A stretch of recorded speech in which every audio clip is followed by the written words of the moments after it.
Hi guys, welcome back to my channel. This Sai Tej. ఇప్పుడు నేను వచ్చేసి కెరమేరి ఘాట్స్కి అయితే వెళ్తున్నా. అంటే ప్రజెంట్ ఆడా దగ్గర ఉన్న జ్యూస్ వెనక బ్యాక్ సైడ్ కనిపిస్తుంది కదా, ఆడా ప్రాజెక్ట్ వాటర్. సో ఇదే రూట్లో వెళ్ళాలి ఆడ మన కెరమేరి ఘాట్స్కి వచ్చేసి. సో సండే రోజు కాబట్టి వర్క్ కూడా ఏం లేదు కాబట్టి ఏదో అట్లా సింగిల్గా వచ్చేసిన రైడ్ చేద్దామని చెప్పేసి. అంటే ఫ్రెండ్స్తో ఎవరితో లేకుండా సింగిల్గా అట్లా ఒక్కనే రైడ్ చేద్దామని వెళ్తున్నా కెరమేరి ఘాట్. వర్షం అయితే ఇన్సేపు పడ్డది, చూద్దాం ఒకసారి ముంగడు పోయిన తర్వాత వర్షం ఉంటుందా ఎట్లుంటుందా అని పొజిషన్ చూద్దాం. వర్షం పడితే మాత్రం మొత్తం బిస్కెట్ అయిపోతుంది, చూద్దాం ఏమవుతుందో. ఇక్కడ నుండి కెరమేరి ఘాట్స్ వచ్చేసి ఇంకొక 15-20 కిలోమీటర్స్ ఉంటుంది కావచ్చు కెరమేరి వచ్చేసి. వర్షం పడితే మాత్రం రైడ్ క్యాన్సిల్ చేసి మళ్ళీ ఇంటికి వచ్చేస్తా. వర్షం పడకుంటే కంటిన్యూ వెళ్ళిపోతా, చూద్దాం పొజిషన్ ఎట్లుంటుందో చూసి వెళ్దాం మనం.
ఫైనల్లీ కెరమేరి ఘాట్స్కి అయితే వచ్చేసినాం. ఇది వెనక అనిపిస్తుందో ఇది వచ్చేసి వ్యూ పాయింట్. అంటే ఈ ఘాట్ సెక్షన్లో మొత్తం హైయెస్ట్ ప్లేస్ ఇది. ఇక్కడ నుండి చూస్తే మొత్తం అక్కడ మొత్తం కొండలు అన్నీ కనిపిస్తాయి. వ్యూ మాత్రం చాలా అద్భుతంగా ఉంటుంది. లక్కీ ఏంటంటే నాకు ఇంతసేపు అక్కడ కెరమేరి వరకు వర్షం ఉండే, మళ్ళీ ఇక్కడ రాగానే వర్షం తగ్గింది, అసలు వర్షమే లేదు. చూద్దాం పైకి ఎక్కిన తర్వాత మంచిగా వెదర్ ఉంటే, వర్షం పడకుంటే డ్రోన్ షాట్స్ కూడా ట్రై చేద్దాం. ఒకవేళ వర్షం పడితే మాత్రం ఏం చేయలేము, చూద్దాం ఎట్లుంటుందో. పైనకి అయితే వెళ్దాం.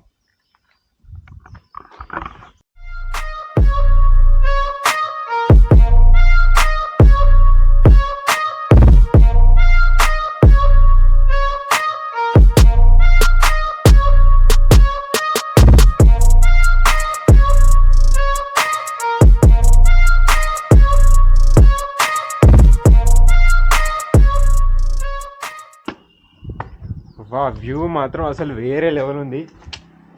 ఎక్స్పెక్ట్ చేయలే అసలు, అంత ఖతర్నాక్ మస్తు అనిపిస్తుంది వ్యూ మాత్రం.